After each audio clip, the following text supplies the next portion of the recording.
I bring my thoughts with a huge amount of humility and a huge amount of interest in what you're doing. This is our Funambulist logo. As you can see, Karachi is over there. How we have for such a long time been so complicit in this planetary ecocide. Clearly, if it needs to be one group of people to the detriment of every others, it will always be like for the political struggles themselves. But for some reason, we have decided to disrupt that ecological balance way more than any other species. Think of ecology in the least technocratic way, the way indigenous nations have been cultivating a certain relationship to their direct environment. And reflecting on overconsumption and things like that. This could be an interesting thing to look at. Like our project is focused around this idea of wonder. When you say other people or the audience or something like that, who are we talking about?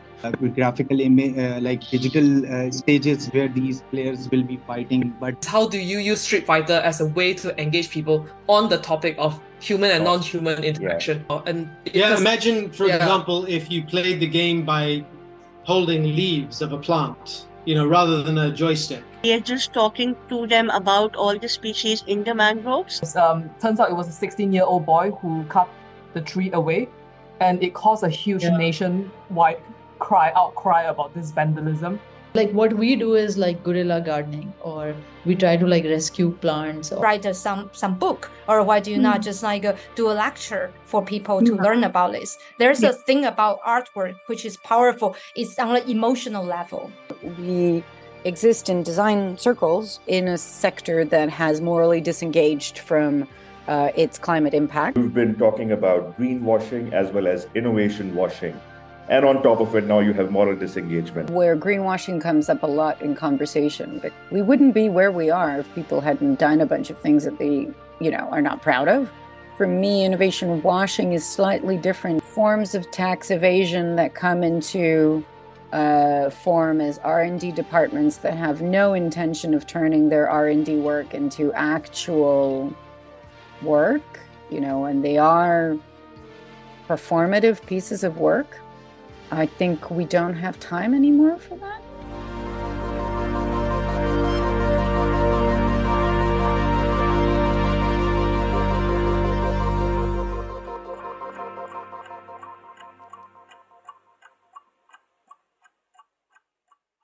Welcome everyone to another guest session of Replay Reveries of an Urban Dreamland, to create novel interfaces for interaction between human and non-humans in urban environment. We are joined with a very special guest. And just on a side note, we've been discussing about Leopold's work a few weeks back. We were thinking that, there are people who break the ceiling, but there is someone who smashes the ceiling right away.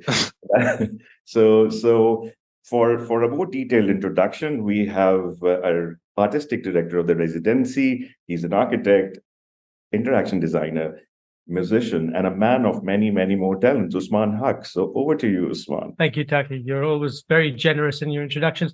Thank you, everyone who's come to join us today. I met Leopold many years ago. I think he was then a recent architecture graduate, and Funambulist was a blog. And the blog, which I think it's fair to say, essentially just followed Leopold's interests, which were many and varied. And actually the title, obviously, for those who aren't aware, sort of refers both to kind of the idea of a tightrope walker as well as kind of, stretching the mind. And that publication has now grown into a very widely read, globally respected publication that basically covers in depth, particularly from a non-Western perspective, this kind of conjunction of politics and design and art and activism and environmentalism. And I asked Leopold to join us because I think it'd be very useful to situate the work of the residents within a wider context, to kind of just understand what else is going on out there. Apart from that, I will get out of the way and just let you take it over. Please, everyone, welcome Léopold Lambert. Thank you. Thank you, Usman. And thank you for inviting me. And thank you for hosting us, Taki. Hi, Ira. Hi, Misha. Hi, Fatma. Hi, Arslan. Hi, Shabir. And Who else is there? Vajan. Yeah, Usman. I think it's been 15 years to, maybe not to the day, but to the month, I'm pretty sure. So it's been a while, and I'm very, very grateful for, because I think we come from two, I don't know if different is the right word, but a two distinct, let's say, perspective on design and architecture and all that. And I really find it beautiful when distinctness is not what separates us, but actually what keeps us talking to each other over all those years. So I'm very grateful. I'll try to keep it relatively short. This is our Funambulist logo. As you can see, Karachi is over there. It's not just for the sake of today. It is there. And just to give you a little bit of an insight, I'm a trained architect, and so one of the things I've been trying to do, in particular through writing, and those are just 4 books that I've been writing, although I think the main support, the main format that I've been using over the years, as Usman was indicating, was much more like just blog post and reflecting on architecture's political violence and its contribution to various political regime, in particular colonialism, whether in Palestine in particular, but also in colonized Algeria, for example, and then in various other places around the world. But then my main job, quite simply, for the past 8 years, has been to edit, indeed, this magazine, the Funambulist magazine, that comes out every 2 months. So we actually just released issue 49. So it's going quite fast, and then each of those issues are both published in print and online. Most of those issues now are in open access on our website if you want to see, because every time we run an issue out of print, we place it in open access, so that allows everyone to have access to it. You can get a little bit of a sense of the way the topics of the issues have been evolving throughout the years. Those were the 3 last one in that particular graphic design, and then in 2022 we switched to like a different object, slightly smaller but thicker, that I really like. And then those are the 3 most recent issue we've published. The one on forest, I'll get back to it in just a moment.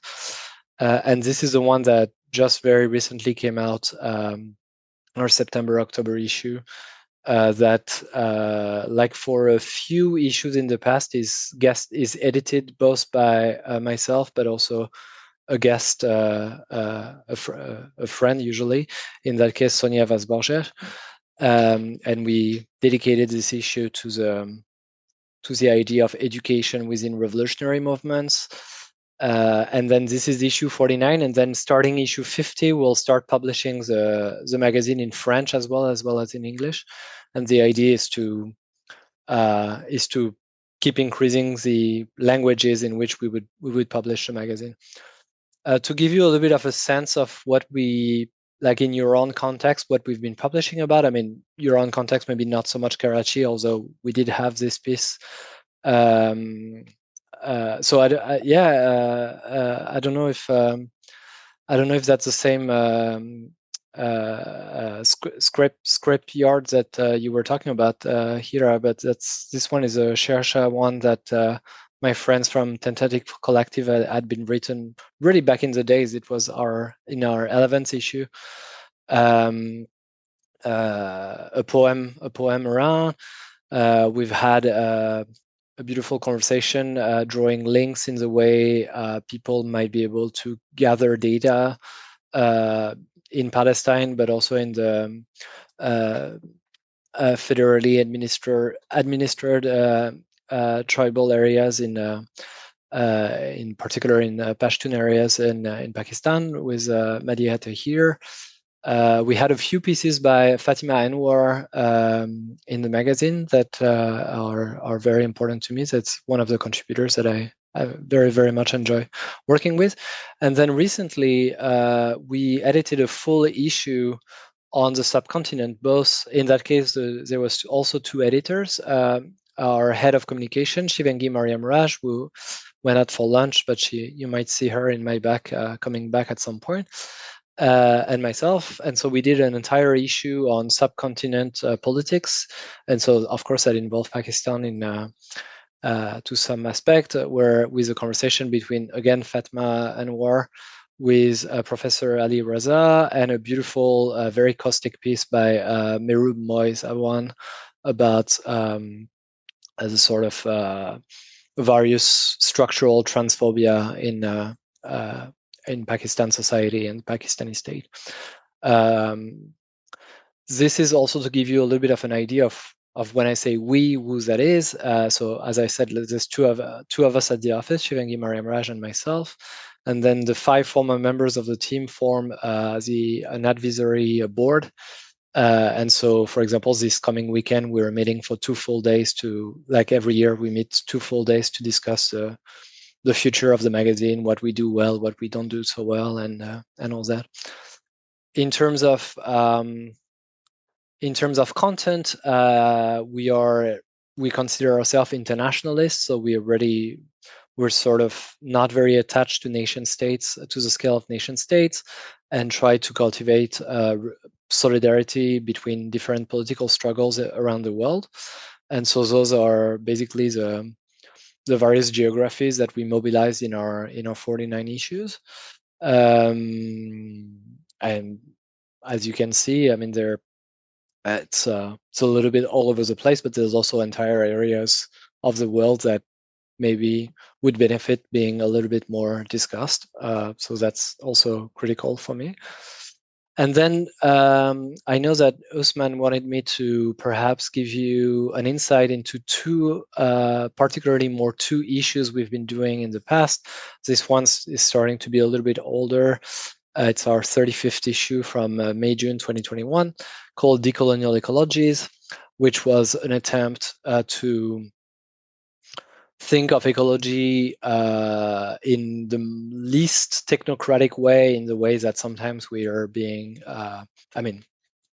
depending on where we are, of course, but at least in the context that is mine, in Europe, the way ecologies is being discussed is usually through a highly technocratic kind of agenda. And the idea here was to say that the way indigenous nations have been cultivating a certain relationship to their direct environment and understanding themselves as being fully part of it is perhaps let's say, epistemologies that we want to be looking at much more than those technocratic so-called solutions.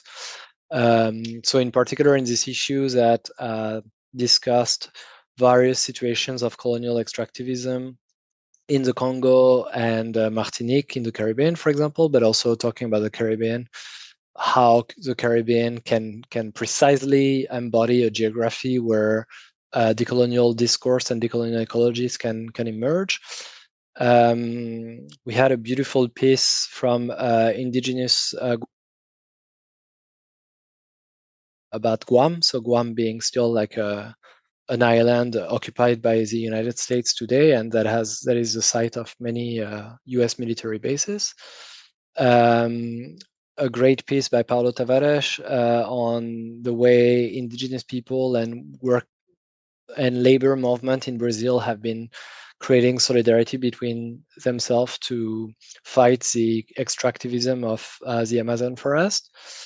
Another piece in Oaxaca in Mexico, another beautiful one in British Columbia by Salim Chuang, and then a conversation with an organization you might or might not be aware, an indigenous organization in the southwest of the United States, the Red Nation, just after they published a little book called The Red Deal, that was a way to also think about ecologies and healing the earth through their own indigenous perspective and in a very political way. And then more recently, we had this issue called Forest Struggles that meant talking about various political struggles, either in the forest or for the forest, or quite often both. In various places of the world, in the US, in Germany, but also in the Caribbean, in Brazil, in Gabon, in India, in Brazil again, Brazil was quite present, in Colombia, and in West Papua, and showing how the forest sometimes is the site of various political struggles against either colonialism or a form of state authoritarianism. For example, closer from where you are, and very much in the subcontinent, the Adivasi fight in eastern India to exist and to live in their forest without being invaded by the Indian army or various other occupiers, so to speak. And yeah, I think hopefully that sort of give you. I mean, I'm going through it very fast because once again, I feel it's more important to talk among ourselves, but hopefully that gives you a little bit of a sort of multifaceted object that can maybe help you think about those ecological questions in a way that no longer feels like hyper local, but very much interconnected with various political struggles around the world of the same kind. And with that said, I don't know. Again, this was very fast, so if I skipped some aspect of what I talked about that you would like to that you're wondering about, don't hesitate. Or if indeed you want to talk more about your work, I'm very happy to reflect on that too. Thank Léopold, you. it might be interesting if you could talk more about a specific project that you're aware of, something that relates to the topic of inquiry that the residents are pursuing, which is developing novel interfaces for human, non-human interaction. Maybe stuff to do with the forest ecologies or something along those lines. Maybe just going into a bit more detail. I think that one thing that would be really useful to understand is how to go beyond mere representation of the other, in terms of nature as being the other, and transforming that into action and potentially even activism, which is a slightly different thing. Well, perhaps my answer to that would be that it would be good to begin with the othering of fellow humans as well. I mean, I think here we all have a very different sort of political position regarding, well, for example, indigenous nations. I mean, some of us might be part of some, and some of us, and including myself, are definitely not part of one. And so, to me, before even thinking of the non-human and sort of start really almost bypassing this. I mean, in order to talk about the non-human, we need to first examine the human and how we have sort of established a certain amount of hierarchies about who deserves to be fully human and who is kind of less than human. And to me, this is a necessary step to eventually get to the idea of the non-human, or I think some people like to say other than human. I think the piece that I briefly, very very smallly showed by Sophie Chow in West Papua is quite interesting, because West Papua is, as you may or may not know, this one on the top right, West Papua, as you may or may not know, is Indonesian colony on the massive island of Papua, half of which is the state of Guinea and Papua. And so indigenous people there who are Melanesians, meaning that they were perceived by European colonizers as black, but some things that today is being reclaimed politically between the various people that fall under this categorization of Melanesians, be them Fijians, Vanuatuans, Kanak, people from the Solomon Island, people from, again, like West Papua and Papua New Guinea, come together and sort of decide to follow the words of Walter Lini, who was the first prime minister of Vanuatu, that no Melanesian is free until all Melanesians are free. So Sophie wrote this great piece. She's not Papuan herself, but she wrote this great piece that both sort of recognize the logics of human colonialism on West Papuans, but sort of apply it to the others and humans, including the plants themselves, but also not in this sort of like very, how to say, this very candid, this very innocent sort of look at it, as in like, oh, we humans are like bad people, and then the plants are like what needs to be saved, because I think that can drive us to eco-fascism in many ways as well. And so she's showing how the Indonesian state has transformed West Papua into a massive palm tree plantation, and how the palm tree itself is a sort of parasitic species for the ecosystem in which it is. And of course, she's not blaming the palm tree itself for it, because it's been introduced there. But there is something quite similar in the logics of settler colonialism. It's like, can we blame the settler for being where they are? Can we blame any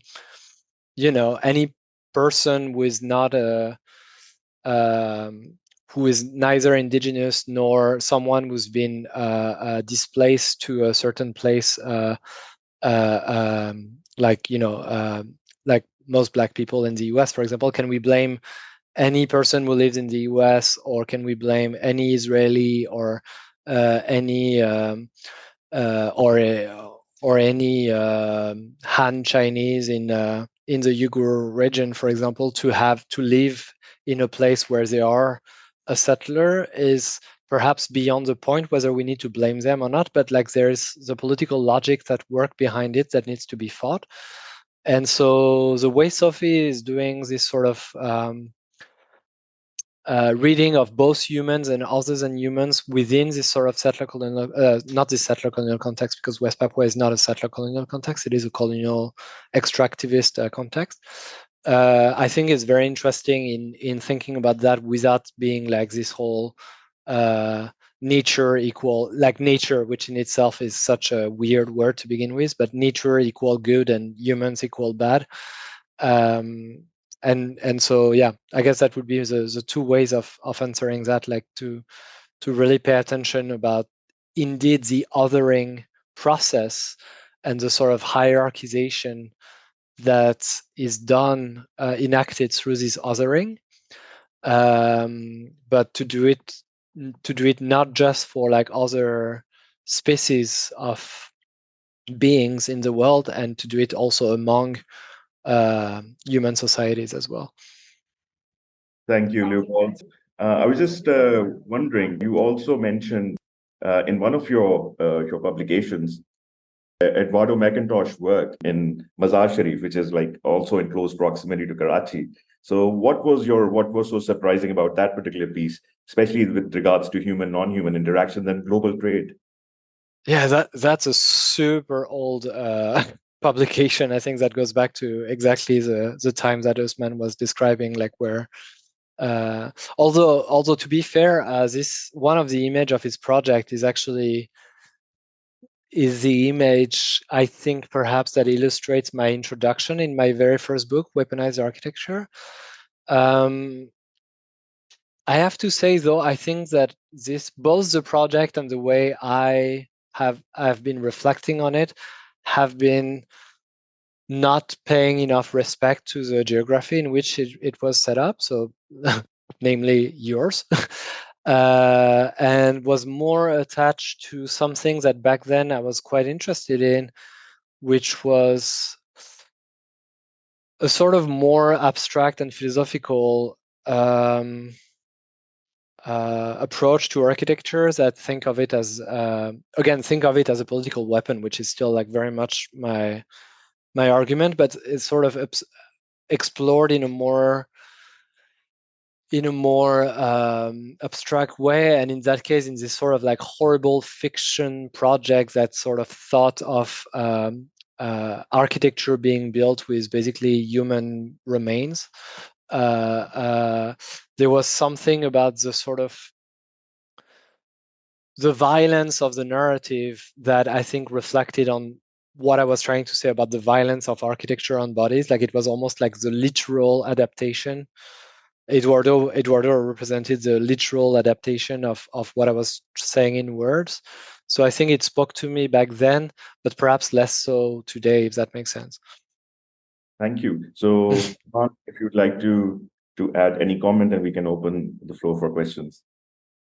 Actually, I've got loads of questions. I could talk to you for hours, but I do want to step aside for others to ask questions. But just one thing, I noticed you haven't used the word power in what you were discussing. I was wondering if that was intentional, because it does seem to, whether it is about the othering the human or othering of non-humans, and in the case of non-humans, almost invariably the human has power. And I'm just wondering how you see that. How do you, is that something intentional or not? It is and it is not. I think this used to be one of the most central word of my work, but also because, I think that many of us have been greatly influenced by the way power has been approached by someone like Michel Foucault. So this philosopher from the 60s, from the 60s, of course, he lived a much longer life, but perhaps whose work was the most sort of brain-shaking in the 60s, from what's been later called French theory or continental philosophy. And I think many of us, if not us all, whether we've heard about Foucault and whether we've read Foucault, are to some degree influenced by the way he's been thinking of power as not a thing, but as the exercise of something between two entities. So I think part of me not talking about it is maybe me being in a phase of my work where it's so obvious that it doesn't need to be said anymore, but perhaps that's not a very good thing. And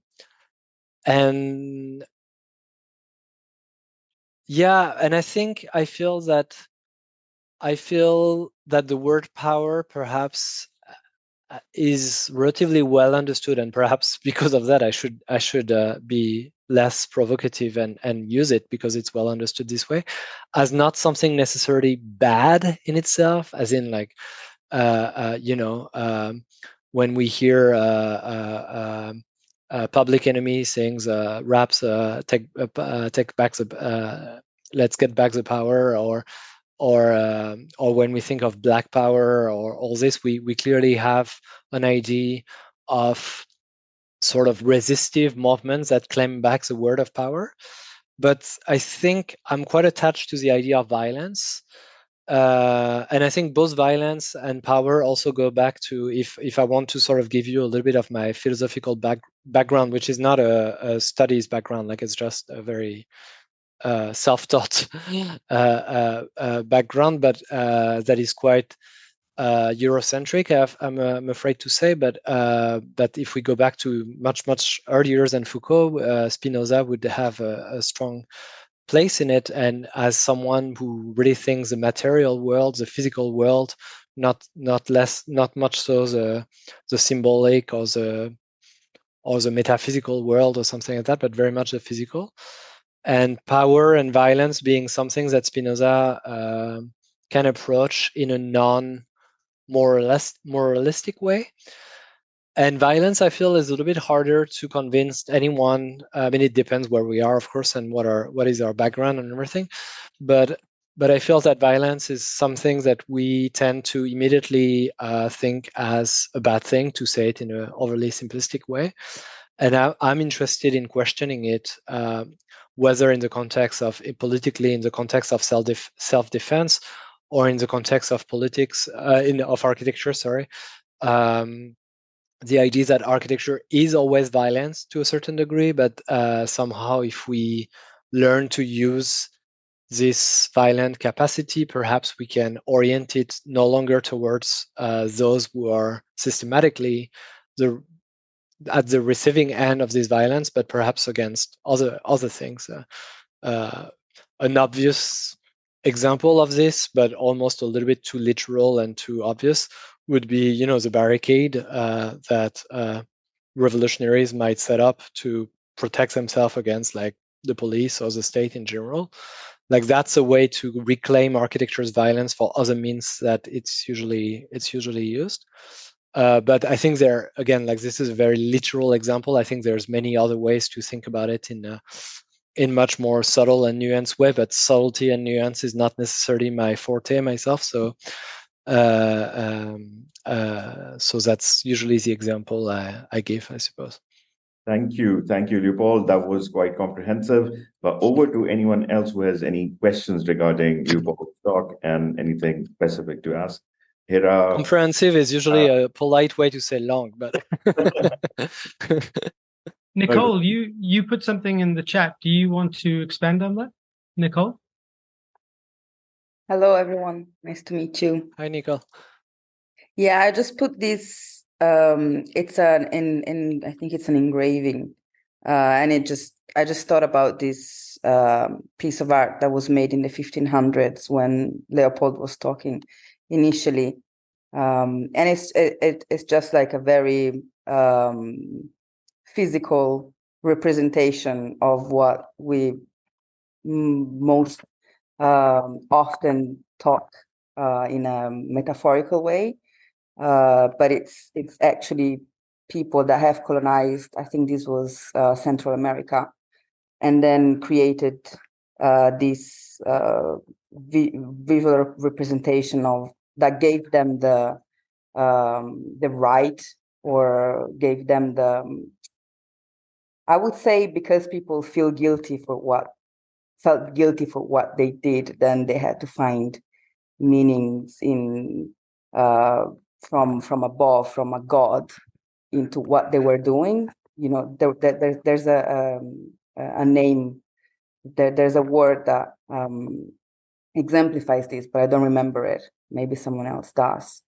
But yeah, it just made me think of it, really.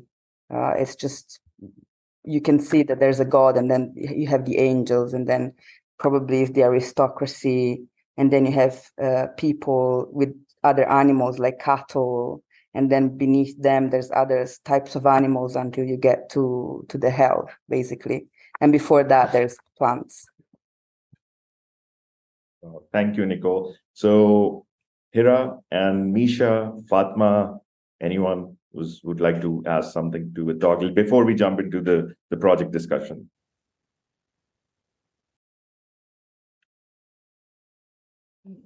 Hi, can you hear me?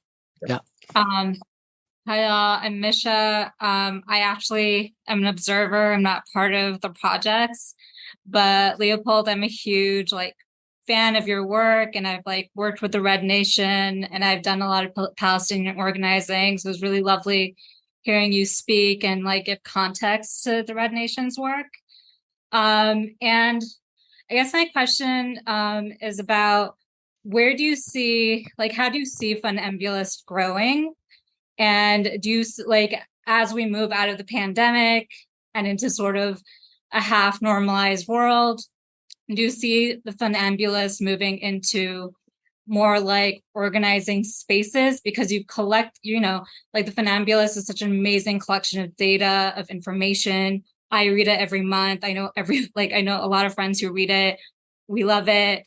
But how do we start connecting these people in maybe real life ways? Yeah, question.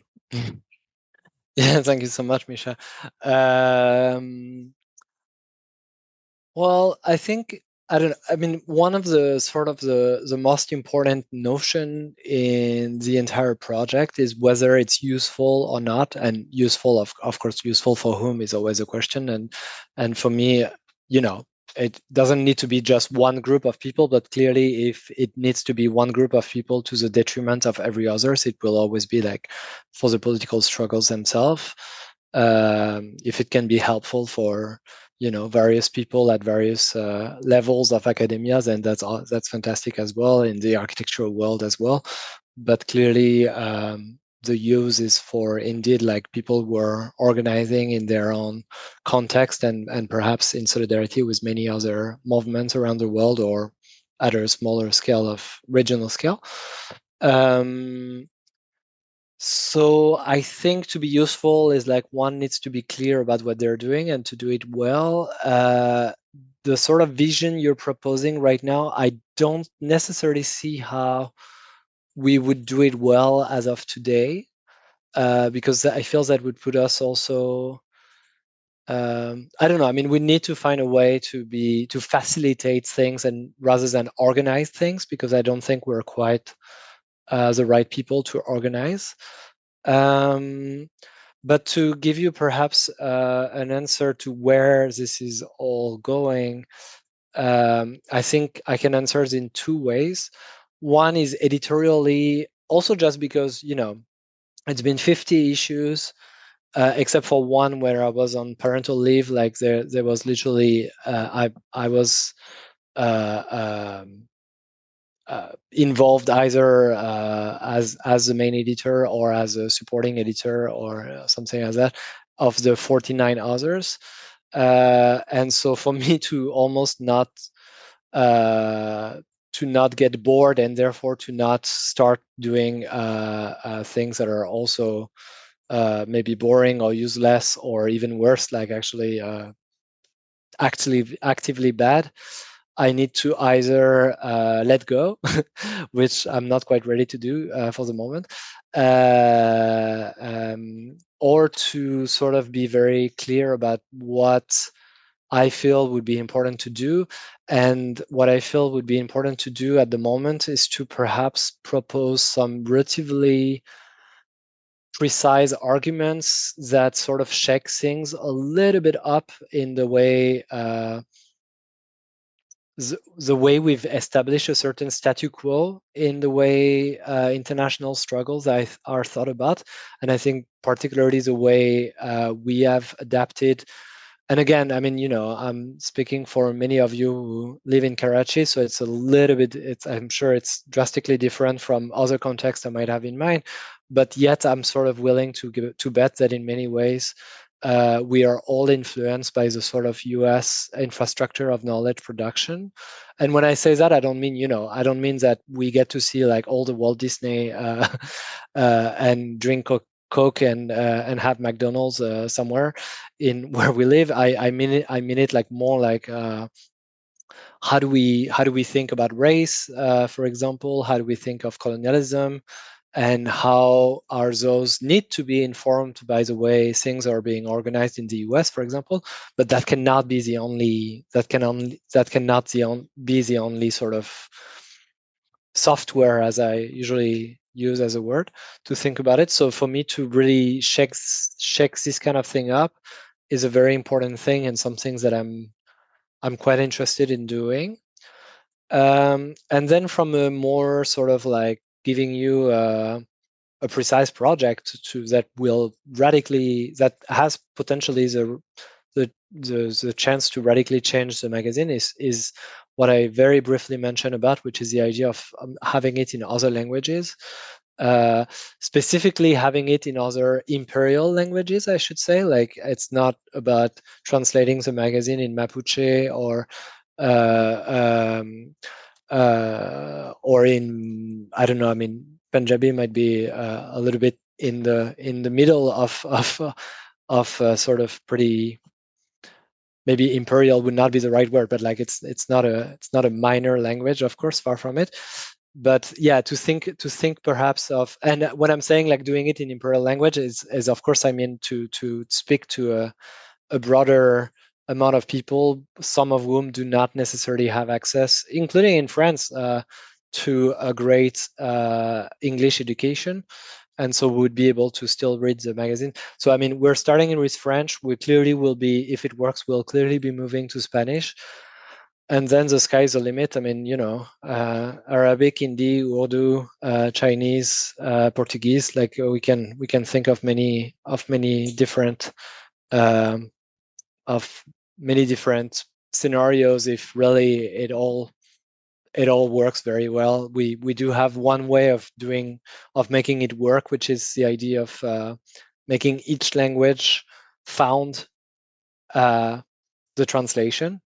So it's easier in certain contexts than it is in others. But yeah, we're literally starting the subscriptions in French tomorrow. So it's a big date for us tomorrow. It's probably the most ambitious project since the beginning of the magazine itself. So inshallah, it will work. Thank you, Léopold. Thank you. And I hope all goes well. And especially with you're venturing into podcasting as well, audio platforms. So which is great. I think it's been a great discussion. Really appreciate your time, Léopold. Good luck with the new stuff coming soon. And we'll be in touch. Yeah. Well, thanks a lot again, Usman and Links, for the invitation, and then Taki for hosting us. It was great to meet you all. Thank you. Very kind of you. So thank you, everyone. Looking forward to our developments and hope to see you again. Good evening, good afternoon, wherever you are. See you next time. Thank you. Take care.